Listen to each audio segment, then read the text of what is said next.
MPC. Let's now have Presidential Spokesperson Harry Roque. Magandang umaga Pilipinas at magandang umaga po sa mga miyembro ng Malacanang Press Corps. Ipatugtog po natin muna o ipakita natin yung portion ng talumpati kahapon ni Pangulong Duterte tungkol kay Michael Yang at sa Chinese Ambassador. Can we play it please?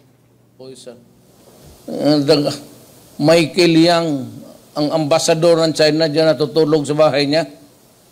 At saka kasama yan doon sa entourage ni Premier China. Sama yan minsan yung ng laro ng pulis.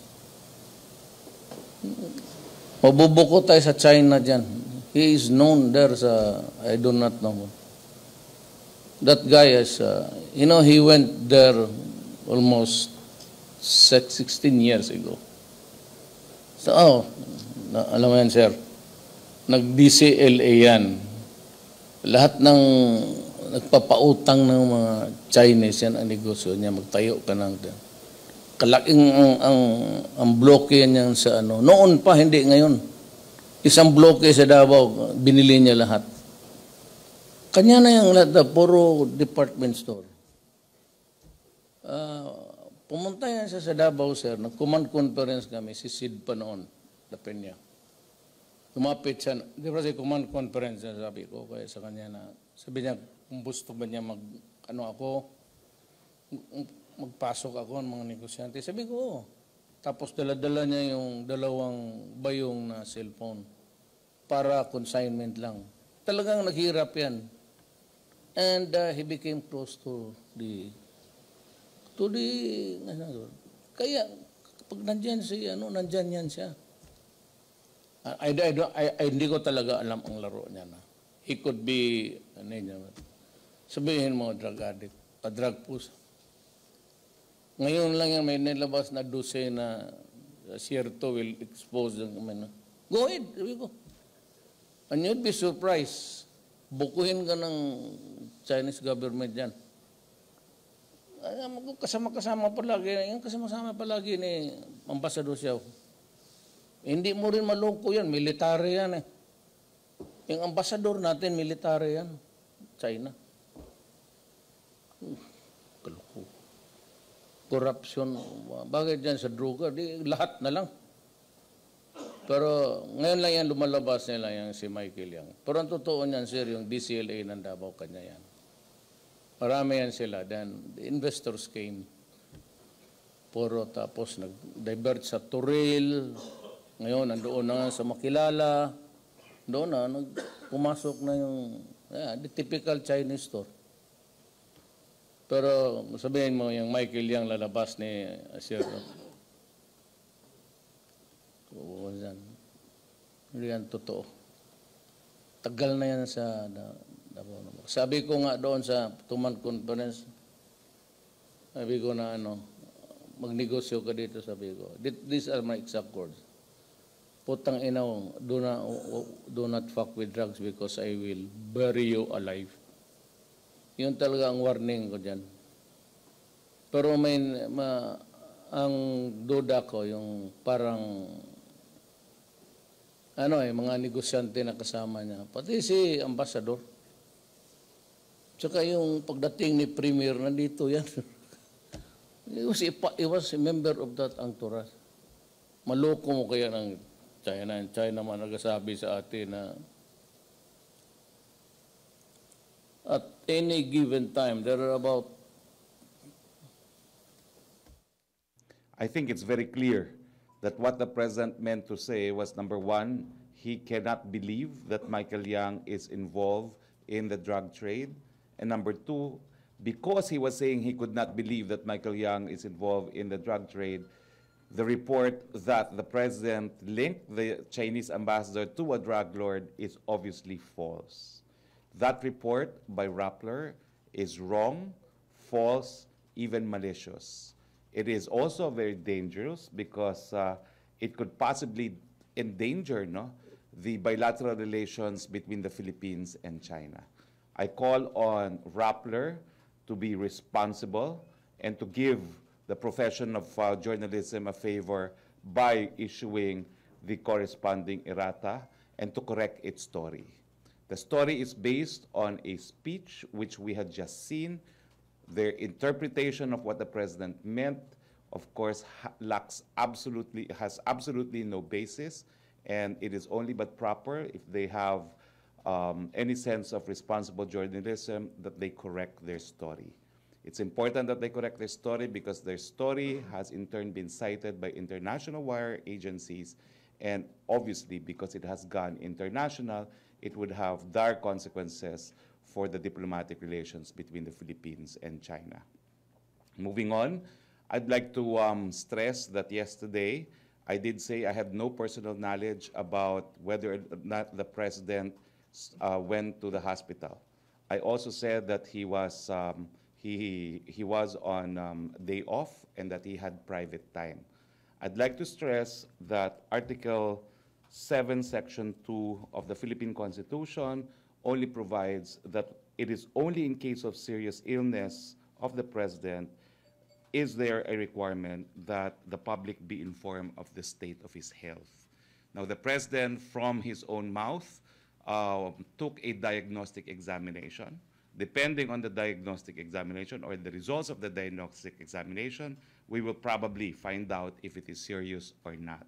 But the fact that he went for a diagnostic test is not an information that the public has a right to know. And this is because medical condition, unless it is serious, according to the Constitution, is covered by the right to privacy. Perhaps let me quote from a case of Campbell, albeit it is a foreign case involving Naomi Campbell and whether or not her picture coming out of a drug rehab clinic can be publicized. And the UK House of Lords says that there was no restraint of freedom of the press, and the court, in fact, issued an injunction, said, and I quote, "Respecting the confidentiality of health data is a vital principle in the legal systems. It is crucial not only to respect the sense of privacy of a patient, but also to preserve his or her confidence in the medical profession and in the health services in general." We still adopt the same rule in the Philippines, with the lone exception that if you're president and there's a serious illness, the public must be informed. And finally, I've been asked to comment on what the president said in the same affair about me staying put. Knowing the president, I think he was, well, prior to this speech, we had a command conference where the president asked me to stay and offered me a position which currently does not exist yet. No? While there was no categorical agreement on what to do, I did say I will consider it, and I wanted the weekend to think it over. He mentioned it again in the PMA affair, but I think the manner by which he mentioned it was typical Duterte. He cariño brutal, if you need to put it, but I think he has sent the message that he prefers that I stay. What will be my response? I need a weekend. I need to ponder on this point, and although I will say that, like you, I was taken aback about the diagnostic examination. I did not lie to anyone because I simply did not know. And in my decision on whether or not to run or to accept whatever the office of the president may have, I will consider the fact that in this capacity as spokesperson, I must know everything about the president. And I do concede that his going to that diagnostic exam was something that I did not know, and therefore, I'm inclined to believe that perhaps I am not in a position to continue with his current function. Thank you very much. Teka muna, unahin ko muna to, sir. Sir, No Q&A. questions na. Secretary, okay. Okay. Si Raymond Tinasa. Questions. Microphone. Doon na sa, para may lagay sa tamang konteksto din. Sir, bakit pala naungkat ng Pangulo yung kaso ni Michael Yang or alleged involvement or whatever sa drug? Meron ba siyang, iniimbestigahan ba si Michael Yang or nasa drug list ba siya? At Hindi ko po alam, pero parang may sinasabi na may bali-balita na involved si Michael Yang. So, yun ang konteksto kaya para nililinis na ngayon ng Pangulo itong si Michael Yang. Sinasabi niya, hindi ako naniniwala dyan. Okay. So the report of Pia. Rappler was the exact opposite. Okay, thank He you. was defending Michael Yang. Pia. Sir, could you clarify your last sentence? Are you resigning? I have said that I needed the weekend to think about my options, but as you can see, I cannot be effective as a spokesperson unless I know everything about the president. Now people think I lied. I'm telling the nation I did not. I did not know. May I follow up? Jinky.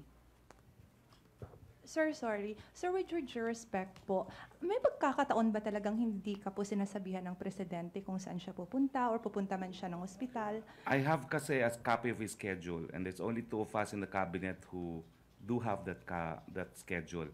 But there's a lot of entries there that only contains private time. So when it's private time, I take it, it's private time, no? So that's what I say, private time. The private time is something that I got from his calendar. Now, I understand that this is not even something that my predecessors enjoyed, and I appreciate the trust and confidence of the president that, unlike other spokespersons, I had access even to his daily schedule. No? But you can see what happened. I was in the dark, and now, how can people believe me when I just said that he had private time and apparently he had a diagnostic examination? But analyzing what I said, I did say that I had no personal knowledge and that he had a private time, and even a diagnostic medical examination is in fact covered by private time. But I do realize I cannot be effective unless I have full access to what the president is doing and his current condition. Sir, having said so, masakit po ba ang loob nyo? Secretary Alan Cayetano told me that I should not just pray for what I should do. He told me to look for an objective sign. And I think this is an objective sign that I'm looking for. Ina, follow up? Sir, sorry kasi umalis ka na kanina eh. Just soon after you said that you're not inclined to continue with this current function and then you sort of attempted to leave. Were you quitting? Ano po yun? Let's just say, as I said, I will think twice about my options. I need a weekend now to decide. It goes without saying that if I do file, I'm considered resigned from this position. But I do confirm, as the president said, that he offered me another job, which is still related to being a spokesperson. Did you seek an explanation on why you were not informed about this? Maybe from SAP, Bongo, or whoever else that may have told you? This came as a complete surprise to me as well because he announced it in the command conference. So there was really no occasion to talk to the president. I just knew that, people will think I lied. But honestly, ladies and gentlemen, I did not know, and not knowing is not the same as lying. Okay, Maricel, follow up. Sir, when you mentioned that the president offered you a new position, are you referring to the office of the press secretary? It's difficult to actually say because that position does not exist. And my apprehension is I'm already a year as spokesperson. I do not have an executive order creating the position of the office of the spokesperson. So in making a decision on what to do, it's difficult to actually consider a position that currently does not exist, and the track record that I have served for a year with no executive order. So as I said, I am a Christian, I pray, and from a fellow Christian, Secretary Alan, who said I should look for an objective sign, I'm reading everything as part of an objective sign. So what will convince you, sir, to stay as the presidential spokesperson? As I said, I'll need the weekend to think about things. Sir, just to follow up dun sa information kay Presidente, ano na yung additional information that you learned about the health of the President? Whatever I know is from what exactly he has said. I do not know anything more than everyone else. That's an assurance to the public that the President is not inclined to hide anything about his health because it came from his own mouth. Kaya naman po ina-assure ko ang taong bayan, hindi po kayo pagtataguan ng presidente. Ang hinihingi ko lang ang kanyang pagkakaintindi na when I said he was on his personal time, hindi ko rin talaga kasi alam. And that was what it was in his calendar. So, yun lang din ang aking sinabi. And sir, he mentioned last night about cancer. Of course, he's not admitting that he has one. But why is it necessary for the president to mention that? Endoscopy is what he underwent. And I think endoscopy was recommended from his own words in the general command conference, because they wanted just to be sure that there was a growth and that they wanted to know more about the growth. No? So I think that's the context of why he said, if it's cancer, it's cancer. But as I said, the result of the examination, whether or not it could be made public, will depend on what they find out.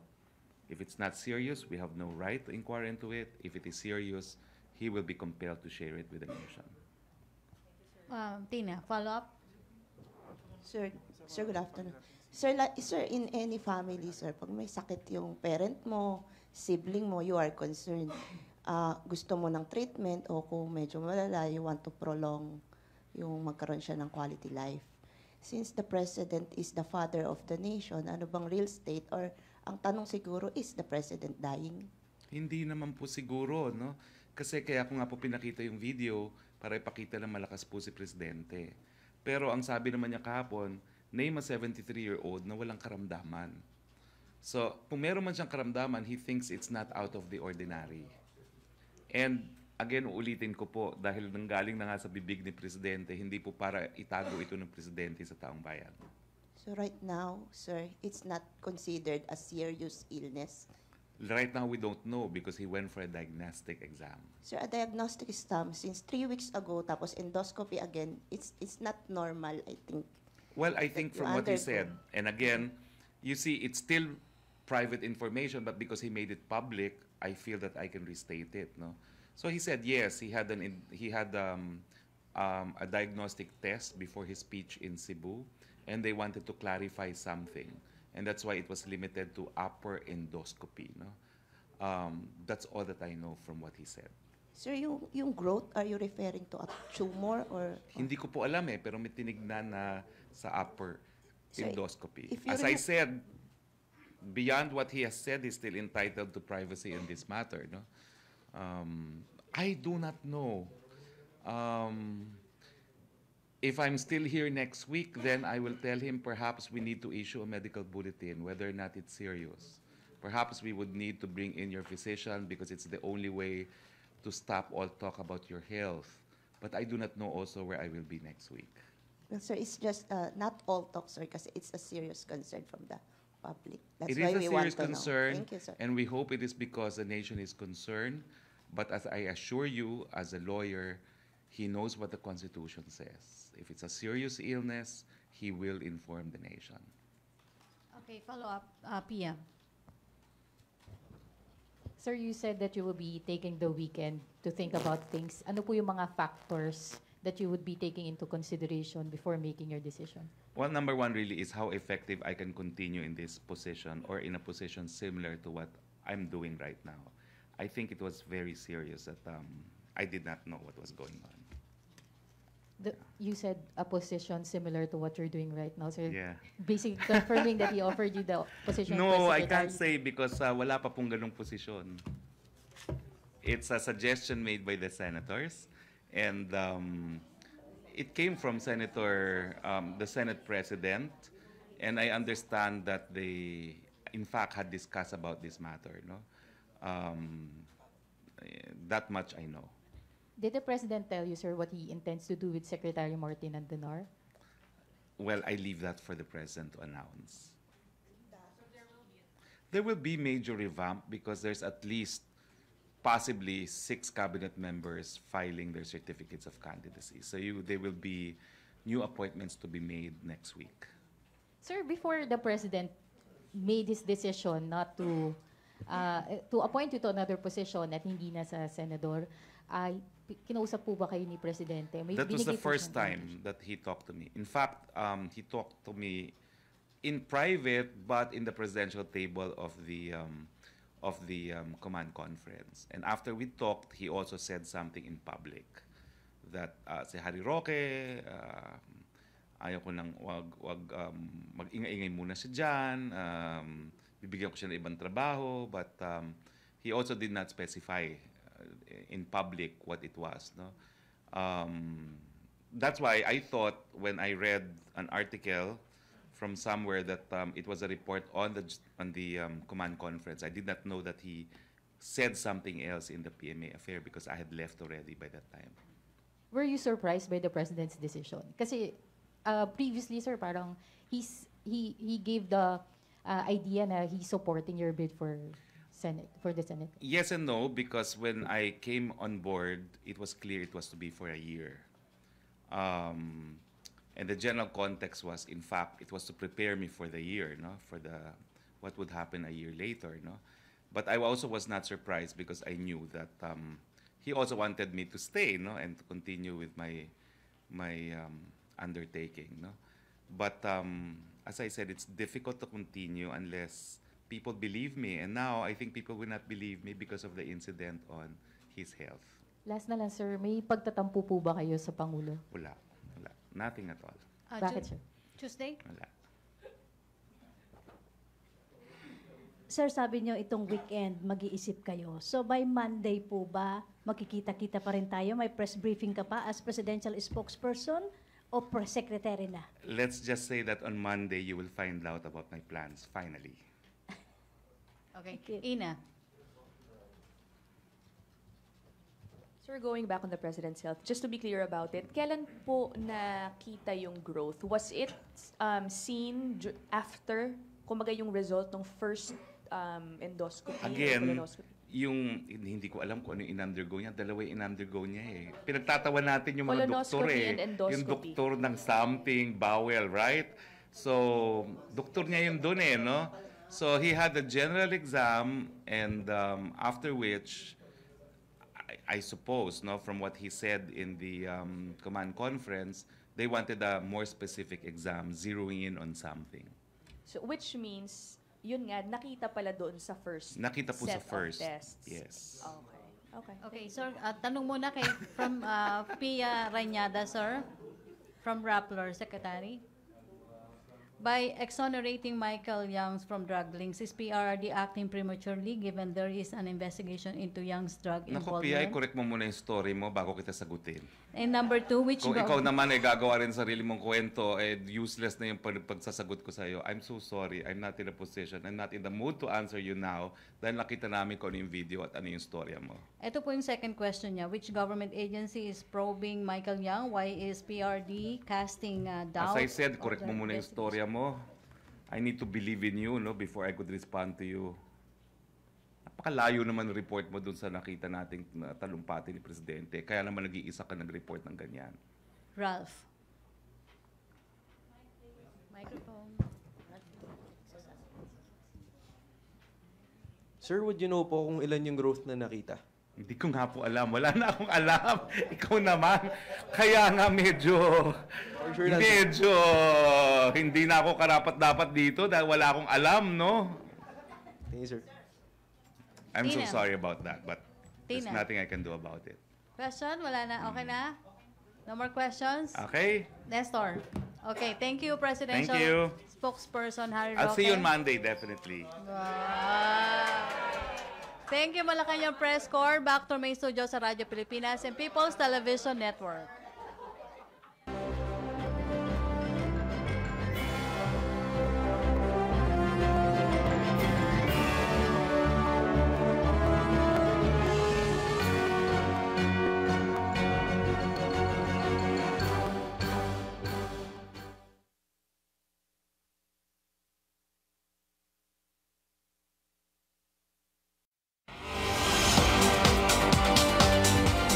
Magandang umaga, ako si Cherry Mercado. Narito na ang mga balita at serbisyong hatid namin para sa Pilipino. Ito ang newsroom ngayon. Inflation rate, inflation noong Setyembre pumalo sa pinakamataas na 6.7% sa loob ng 9 na taon. Petisyon sa pagpapaaresto kay Senador Antonio Trillanes diringgin ngayon ng Makati Court. Pangulong Duterte, hindi raw ipapasa ang pamumuno ng bansa kay Vice Presidente Leni Robredo kahit na magka-cancer pa siya. At isang bayaning guro ngayong National Teachers Day na piniling magturo sa mga preso. Muling tumaas ang inflation rate o bilis sa pagtaas ng presyo ng bilihin sa bansa. Inanunsyo ng Philippine Statistics Authority na pumalo sa 6.7% ang inflation ng nakaraang buwan, ang pinakamataas na antas sa loob ng 9 na taon. Nasa Quezon City ang aming senior correspondent na si Ina Andulong. Ina, ano pang sinabi sa briefing ng PSA? Cherry, una tulad ng binanggit mo na umabot nga sa 6.7% ang inflation rate sa buwan ng Setyembre. Ito na ang pinakamataas mula February 2009 at mas mataas sa 6.4% na itinala noong Agosto. Ibig sabihin nito, Cherry, lalong bumilis ang pagtaas ng presyo ng bilihin noong nakaraang buwan, dahilan para sa patuloy na pag-aray ng mga consumer dahil sa mahal na bilihin. Ayon sa Philippine Statistics Authority, presyo ng food and non-alcoholic beverages ang nakitaan ng pinakamalaking pagtaas sa presyo. Mula 8.5% noong Agosto, pataas sa 9.7% noong Setyembre. Sumunod dito ang presyo ng alcoholic beverages at tobacco, pati na rin ang transport na parehong tumaas by 0.2% mula Agosto pa Setyembre. Ang inflation rate sa National Capital Region bumaba naman from 7% noong Agosto patungong 6.3% sa Setyembre. Ito ang unang pagbaba ng inflation sa NCR mula Mayo nitong taon. Paniwala ni PSA Undersecretary Lisa Bersales, epekto na raw ito ng mga ginagawa ng gobyerno para maibsan ang tumataas na presyo ng bilihin. Nauna nang iniutos ng Malacanang ang pag-import ng bigas, isda at karne para makadagdag sa supply para bumaba ang presyo. Pero nag-iisa lang ang NCR sa rehiyon na nakitaan ng mas mababang inflation. Tumaas kasi ang inflation sa lahat ng rehiyon sa labas ng NCR, lalo na sa Bicol region na nagtala ng 10% na inflation para sa Setyembre. Ito ang pinakamataas na inflation sa Bicol mula January 2012 at dahil raw ito sa tumaas na presyo ng bigas at gulay doon. Cherry? Maraming salamat, Ina. Ina Andulong, nag-uulat mula sa Quezon City. Samantala, kinumpirma ni Pangulong Duterte na sumailalim siya sa isang medical check-up noong Setyembre at nito lamang nakaraang Miyerkules. Sa kanyang talumpati kahapon, bagamat hindi niya pa pwede daw ilabas ang resulta ng findings, tiniyak niya na hindi raw ito cancer. Narito ang kanyang pahayag. 3 weeks ago, I had my endoscopy and colonoscopy.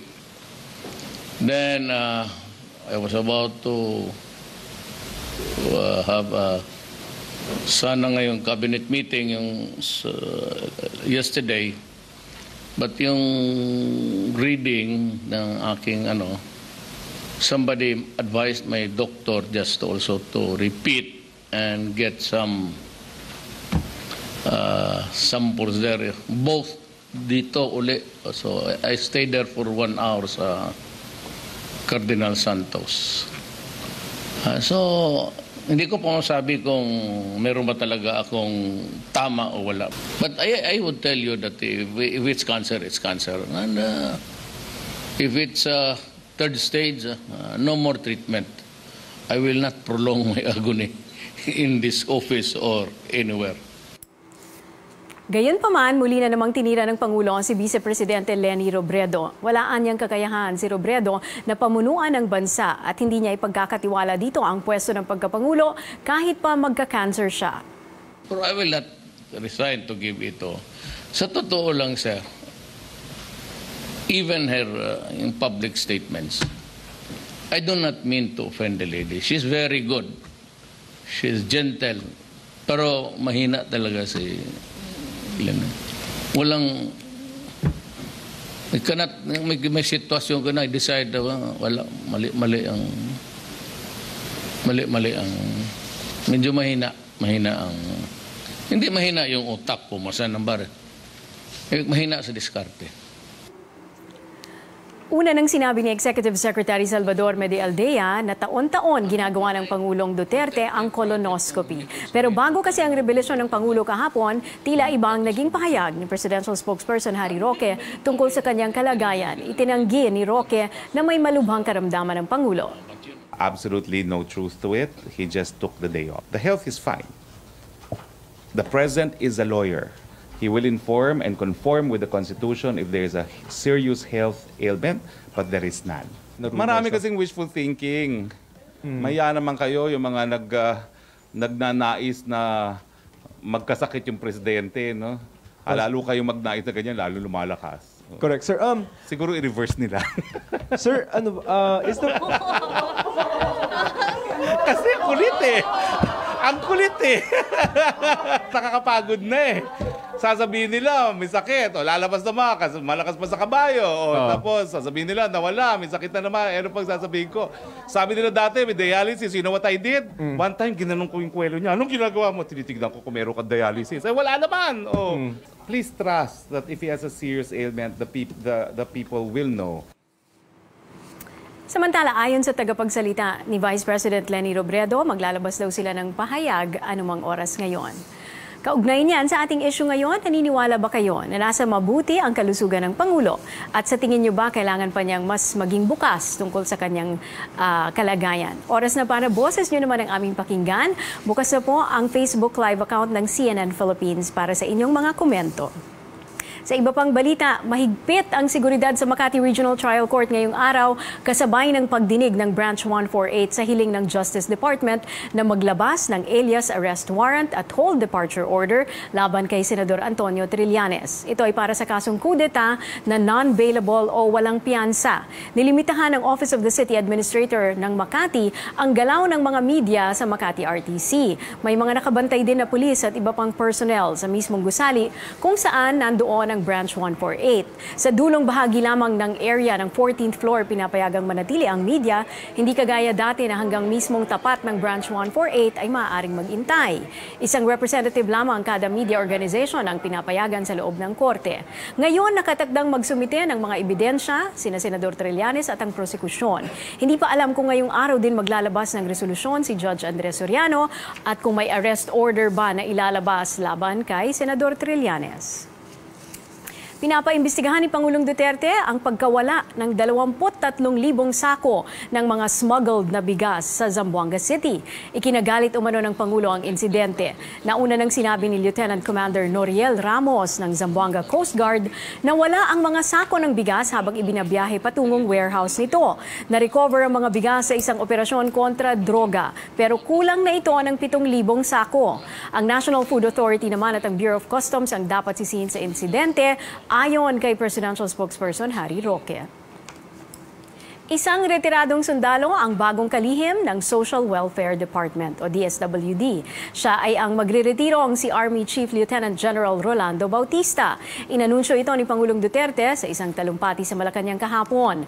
Naging bakante ang posisyon mula nang hindi makapasa sa Commission on Appointments ang pagkakatalaga ni Judy Tagiwalo noong nakaraang taon. Si Social Welfare Undersecretary Virginia Orogo ang nagsisilbing officer in charge ngayon ng departamento. Unang lumutang ang pangalan ni General Bautista noong nakaraang buwan, kapalit dapat ni dating NFA Administrator Jason Aquino. Mga balita muna tayo sa labas ng bansa. Inakusahan ng ilang mga makapangyarihang bansa ang Russia na siyang nasa likod ng mga sunod-sunod na cyber attack. Puntirya umano nito ang mga transaksyon ng UK, Australia, New Zealand, pati ng Netherlands. Ayon pa sa Dutch Defense Ministry, tinangkaraw ng Russian military intel na i-hack ang Chemical Weapons Watchdog na isang organisasyon na pumipigil sa paggamit ng chemical weapons. Tinangka rin daw ng Russia na pakialaman ang investigasyon sa pagpapabagsak ng isang eroplano sa eastern Ukraine noong 2014. Samantala, pinabulaanan ng Russia ang mga paratang na ito at tinawag itong peke. At sa New Zealand naman, nagpatupad ng bagong batas kung saan dapat ibigay ng mga turista ang password ng kanilang mga electronic device kagaya ng cellphone. Layon itong matingnan ang laman ng mga device ng mga bumibisita sa New Zealand. Ang mga hindi susunod at hindi magbibigay ng password, pagmumultahin ng hanggang 5,000 New Zealand dollars o mahigit 170,000 pesos. Kayo ay nasa newsroom ngayon para sa mga kababayan natin na nanonood sa iba't ibang panig ng mundo. Mapapanood nyo rin kami sa cnnphilippines.com at pati na rin sa aming Facebook page na CNN Philippines. Abangan! Libreng sakay sa MRT at LRT para sa mga guro ngayong araw. Meron din tayong panauhing kahangahangang guro na piniling magturo sa mga preso. At Pangulong Duterte at anak na si Inday Sara, parehong nangarap na manalo sa loto. Kayo ay nasa newsroom ngayon.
Ang pagdiriwang ng National Teachers Day. Layo ng selebrasyon na kilalanin ng mga tinaguriang mga pangalawang magulang na siyang humuhubog sa kamalayan ng komunidad.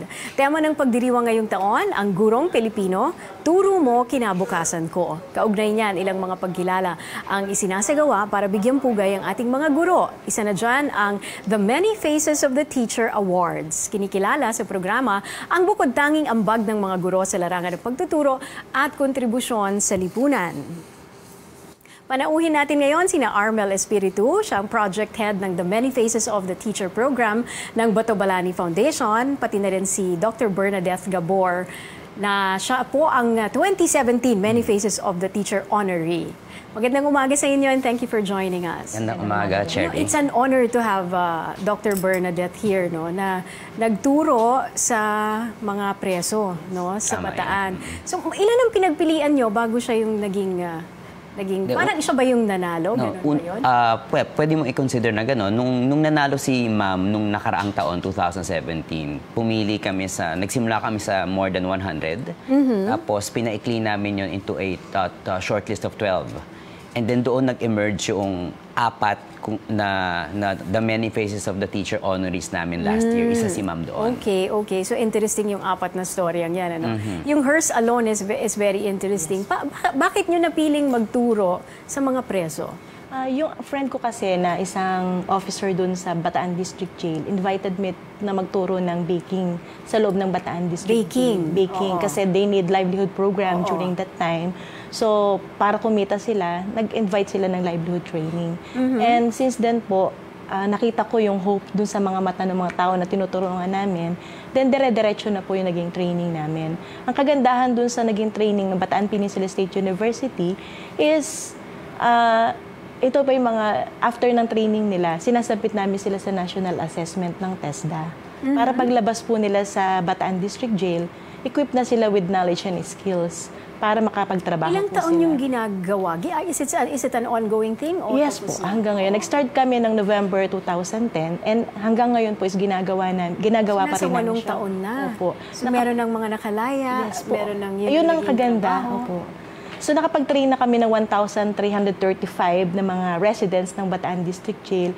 And marami na rin po sa kanila ang nakalabas na at may mga trabaho na po na siyang katulong sa project. May sweldo po ba ito? Wala, ma'am. So voluntary lang po. Paano po yun? Saan niyo po kinukuha naman yung ang kagandahan po, yung kailangan ninyo? Ang kagandahan po ng project namin is supportado po ako ng aming university president, the late Dr. Delphine Magpantayan. Ang presidente namin ngayon, Dr. Gregorio Rodis. They're providing po yung cost, the budget for the training. Actually, Armel, para maging bayani ka, dapat may mga taga-suporta ka din. Oo, tama Mahirap ka din ang walang suporta. Kagaya na lang ng Batobalani Foundation, for example, that you recognize teachers like this. Diba? Malaking siya, no? Tama ka. Mover siya. Oo, we have been doing The Many Faces of the Teacher since 2004. At ang main objective niya is gusto talaga namin na maiahon yung imahe ng mga guro sa community natin. Kasi pag tinanong mo yung mga bata, it's the least profession that they want to be when they grow up eh. So, unang-una, sinisimulan namin sa imahe ng guro. Gusto naming paangatin kung paano tingnan ng komunidad ang mga guro dito sa Pilipinas. Kayo po, Ma'am Bernadette, ano sa tingin ninyo ang mga kailangan pang o kakulangan sa pagiging guro dito sa Pilipinas? Sa akin siguro yung suporta din ng government. Kasi we lack materials and resources na ginagamit din sa eskwelahan. So, for example, yung mga computers din, di ba? Kailangan din po ma-provide nyo ng government natin. Ma'am, may PhD ka sa psychology?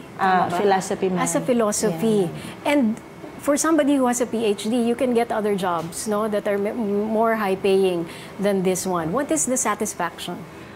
Ma'am, kasi lumaki po ako na into community service. Mahal ko talaga yung pagtuturo sa community. Hindi lang naman ako sa jail nagtuturo, kundi iba't ibang community sa Bataan and other provinces na malapit sa Bataan.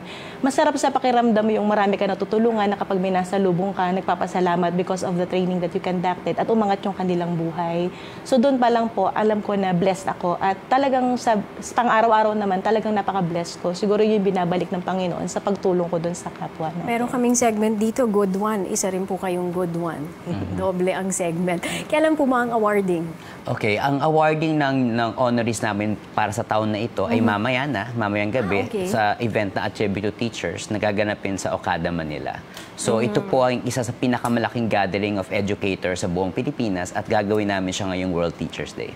Oh, good. At saka diretso na kasi galing pa ng Bataan si Mama. Oo. Babalik pa ng Bataan bukas. I don't know, this weekend. Bukas.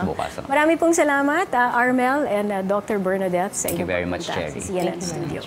Kayo ay nasa newsroom ngayon dito sa CNN Philippines. Balikan po natin ngayon ang ating top story na pumalo na sa 6.7% ang inflation rate para sa buwan ng Setyembre. Kausapin natin ngayon si Bangko Sentral ng Pilipinas Deputy Governor Diwa Gunigundo. Magandang umaga po sa inyo, sir. Ay, magandang umaga naman. Yes, ito po, inasahan po ba ito ng BSP, yung ganitong rate? Ang inaasahan ng BSP ay range of 6.3 to 7.1%. Ang point namin ay 6.8%. So yung 6.7% na yan is slightly lower than our expected midpoint target range. Bakit po sa kabila ng ating mga pagtaas ng interest rate, patuloy pa rin tumataas ang ating inflation rate? Linawin muna natin, bagamat nasa 6.7% ang September, dapat tingnan natin yung momentum. Ang momentum na yan ay ini-indicate na ng tinatawag nating month-on-month inflation. So 6.4% noong August, 6.7% nitong September. Kapag kinuha mo, yung month-on-month yan, yung August versus July was 0.9. Yung namang September versus August, 0.9. So, ibig sabihin, hindi masyadong gumalaw ang presyo relative to August. So, September versus August, hindi gumalaw sa 0.9%. Ngayon, pagka tinanggal mo yung seasonality, actually, merong decline. From 0.9 noong August against July, naging 0.8 noong September against August. So, ang sinasabi ninyo, go ahead, sir. Ang ibig sabihin yun, makikita na natin yung tinatawag nating peak.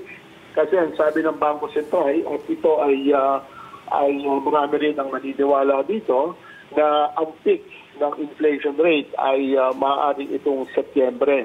Kabila noong pagpasok ng Typhoon Pompong at pagtaas din ng presyo ng gasolina sa pandaigdigang merkado. So we are seeing the peak of the inflation process itong Setyembre. And barring any unforeseen events, itong huling 3 buwan ng 2018, we should have seen the peak and we should be seeing the initial signs of disinflation towards the end of the year, 2019 and 2020. So ang inaasahan po ng BSP pagkatapos ngayong Setyembre, sa Oktubre, Nobyembre, Disyembre, pati Disyembre, inaasahan nyo bababa ang rate of inflation? Well, inaasahan natin pababa na yan, although elevated pa rin ang reading, pero yung month-on-month yan, inaasahan natin mag-slow down na.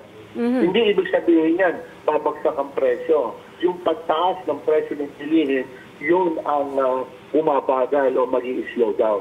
Paano po itong mga pagtaas ng presyo ng gasolina? Sunod-sunod na, no? I don't know what's gonna happen next week. Pero sa tingin niyo ba magkaka-epekto rin ito? Well, alam natin na tumataas ang presyo ng langis sa pandaigdigang merkado. Pero inaasahan din natin na yung tinatawag nating non-monetary measures na napagtibay ng ating pamahalaan ay magsisimula na rin maka-apekto sa presyo ng bilihin, lalo-lalo na yung pagpapalabas ng iba't ibang NFA rice sa mga warehouses patungo sa mga retail outlets. Yung ding importation ng meat products, fish at iba't iba pang mga food commodities, yan ay maaari rin makatulong at maging mitigang doon sa patuloy ng taas ng presyo ng langis sa pandaigdigang merkado. Any possibility ngayong taon nito na magtataas ulit ng isa pang beses, isang round or even more ng interest rate, sir? Well, titingnan natin kung ano pa ang mangyayari sa inflation down the road. No? Hindi kami po pwedeng magsabi ngayon sapagkat marami pang mangyayari, marami pang mga detalye at saka mga datos na dapat natin tingnan bago tayo magkaroon ng desisyon. Total, anim na linggo pa ang ang dadaan bago tayo mag-meeting uli ang Monetary Board tungkol sa monetary policy ng BSP. Ginoong Diwa Gunigundo, maraming salamat po sa inyong oras. Samantala, abangan, pelikulang Darna nangangailangan ng bagong direktor matapos itong bitiwan ni Eric Mati. At Pangulong Duterte at anak na si Inday Sara parehong tumaya sa loto. Tutok lang dito sa newsroom ngayon.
Kayo ay nasa newsroom ngayon dito sa CNN Philippines. Kailangan ng bagong direktor ng inaabangang muling pagsasapelikula ng Darna. Nag-resign na kasi para sa proyektong yan ang premyadong direktor na si Eric Mati. Sa isang pahayag, inanunsyo ng ABS-CBN na nagdesisyon ang film outfit nitong Star Cinema at si Mati na hindi na magiging magkatrabaho para sa pelikula. Yan ay dahil sa umano'y pagkakaiba ng kanilang mga ideya o yung tinatawag na creative differences. Samantala, nilinaw naman ng network at ng Star Cinema na matutuloy pa rin ang produksyon ng pelikula ngunit sa ilalim na ng ibang direktor. Sa isang mahabang Instagram post, pinasalamatan ni Mati ang lahat ng bumubuo ng produksyon. Pinuri niya rin ang aktres na si Liza Soberano na gaganap bilang Darna. Tiyak daw kasing magiging mahusay ang kanyang pagganap. Samantala, wala pang siniswerteng manalo ng jackpot sa Ultra Lotto 658 na umabot na sa 850 million pesos ang jackpot. Kaya naman, pati si Pangulong Duterte tumaya na rin. Kinumpirma yan ng Malacanang. At ganyan din ang sinabi ni Special Assistant to the President Bongo tungkol sa Pangulo sa mga naunang ulat. Samantala, talagang like father, like daughter, si Davao City Mayor at Presidential Daughter Sara Duterte Carpio naman tumaya din. Sa kanyang Instagram account, pinost ni Inday Sara ang kanyang litrato sa harap ng isang lotto outlet. Sa caption, ibinahagi niya kung paano niya gustong gastusin ang milyong-milyong papremyo sakaling palaring manalo. So anong gagawin daw niya sa pera? Yan po, tingnan natin ang Instagram account ni Sara. At kanina tinanong namin, tingin niyo ba kailangan pang mas maging bukas si Pangulong Duterte tungkol sa kanyang kalusugan? Ang sabi ni Zosimo Asutilla, naniniwala siyang maayos ang kalusugan ng Pangulo. Komento naman ni Carlo Rubenesha, dapat malaman ng publiko ang tunay na kalagayan niya dahil siya ang binoto ng taong bayan. Ang hiling ni Cyril Paglinawan, sana maayos ang kalusugan ni Pangulong Duterte. Maraming pong salamat sa inyong mga komento. At yan ang mga balita at serbisyong hatid namin para sa Pilipino. Samahan niyo muli ako sa Lunes. Ako si Cherry Mercado. At ito ang Newsroom ngayon. Susunod na ang Sports Desk kasama si Andre Felix.